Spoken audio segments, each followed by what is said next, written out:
the Leadership Coaching Group, making personal development the foundation of leadership development. Welcome back to the show that has been on hold for over a year. I am so grateful that you are here and you're willing to listen again. You know, the past year and a half has been a time of some really bizarre challenges. I've learned that as a coach, one of the most important parts of my job is to remind people how to dream, to have confidence in the fact that what it is that they want to do matters and, in fact, is probably achievable. I've heard so many say that they're bound by the constraints of logic, and that's why they cannot dream or will not dream, because it doesn't make sense, and they have to be grounded in reality, and they have to pay their bills, and they really don't have time to talk about dreams. As someone who works very much in the business world, this would be challenging if I came across a team that said that they couldn't innovate or ideate or architect a whole new horizon for their product or their company because it wasn't realistic.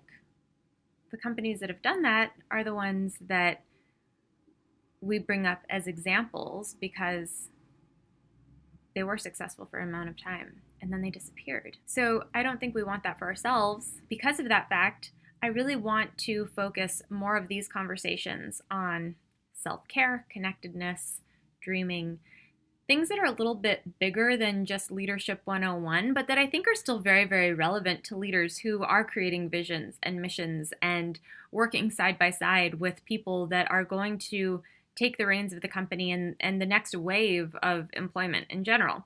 So slightly different energy moving forward, and I hope you like it. All right, let's dive into this week's episode. How to stop regretting the worst of it.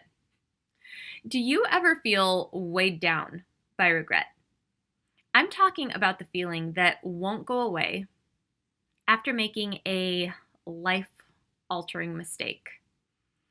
A mistake which may not have even totally been your fault, but one that echoes through your ears at night, usually loudest at around 2 a.m., driving you into a constant sleep-deprived hangover that you try to caffeinate your way through day after day. I think it's easy to ask, why me? How could I have missed all the red flags? And it's a place where I've seen people get stuck.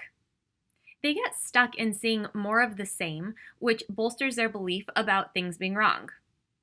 This is tricky because it increases rigidity in the way we think. Or to say it another way, it's the foundation for a fixed mindset. So, for example, say you went into business with someone that seemed great.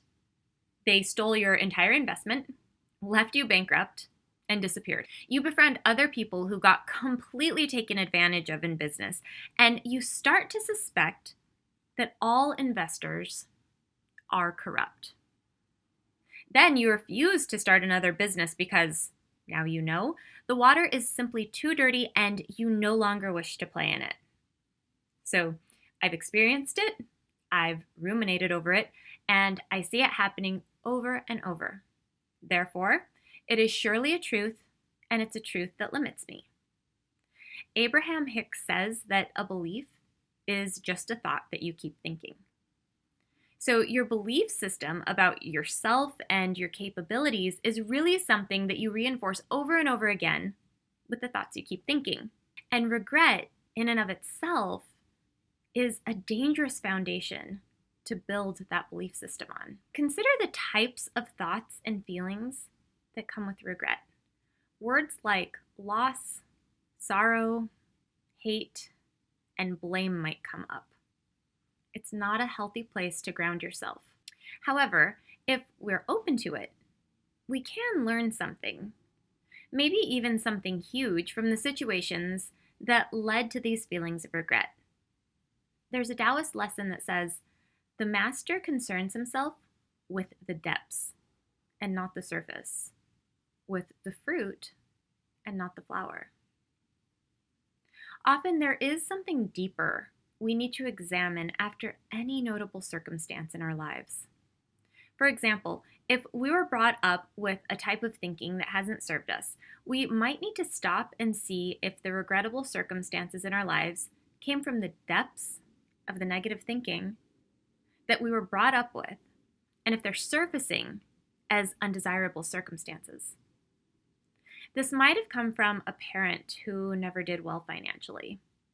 They might constantly be talking about things being too expensive or judging others with more material possessions and commenting about how they know they were simply lucky to have any job, even if they hated it. Fast forward 20 years, you might be in a job you hate, but you're doing okay financially.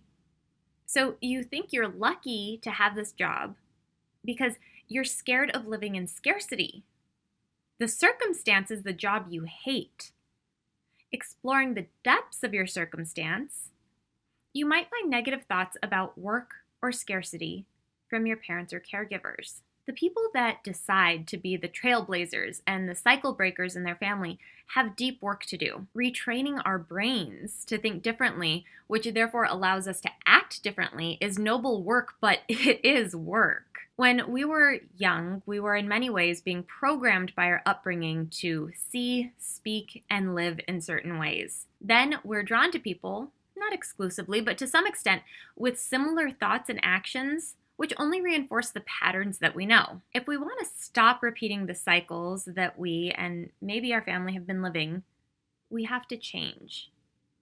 And sometimes it's through those most challenging moments that we actually pause and reflect, that we ask a supportive person for help in reflecting back to us what they see us doing so we become aware of our blind spots, and then we can begin to make impactful changes. This is important if you're anything like me and you have a tendency to replay certain events, especially if you feel like they're unjust or unfair, or if you miss something that if you'd only paid attention to would have made everything different. This pattern can start to haunt you.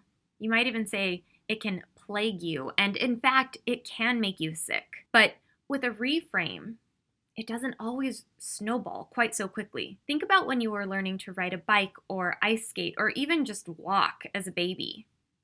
While learning, you fell down a lot, and it hurt. Sometimes it just hurt your ego, but the hurt was always real. And then one day, you could just do it. You could ride a bike or skate for hours or walk to the next room without even thinking about how to do it. If we were told over and over that we were failures and non-athletic and incapable because we fell down when we were learning certain basic movements as children, we would know now that that's cruel. You don't criticize a child learning a new skill, you help nurture the learning. Are we ever as kind or even as logical when looking at ourselves as we try to learn and change as adults? The snowball effect of overwhelm comes from saying things to ourselves like, "Why haven't you already figured this out?" Or, "You're so behind the curve, everyone knows how to do this by this age," or whatever your preferred self-criticism might sound like. The reframe is, "I'm learning," or "This is a part of the learning process, and I'm still going," or even, "I'm proud of myself for still learning through this hard time. Where do I desperately need some love?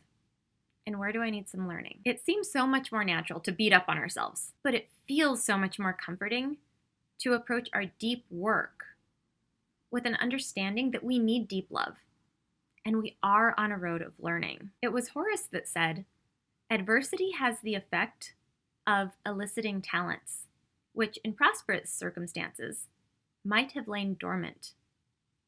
But let's not limit the conversation to talents. Adversity can also elicit compassion and deeper perspective, which is crucial for growth and a hallmark of the best leaders.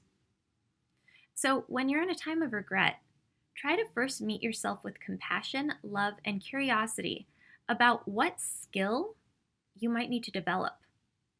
Try to reframe the situation and consider asking for help with this. I truly believe we are threatened by too much aloneness, so bring some good people into this to help you. Then try to ask, how is this circumstance happening for me? Instead of, why is this happening to me? Approaching our experiences with an enthusiasm for growth and also for feeling better and empowered might be one of the most powerful reframes you can embrace. Let me know what works for you.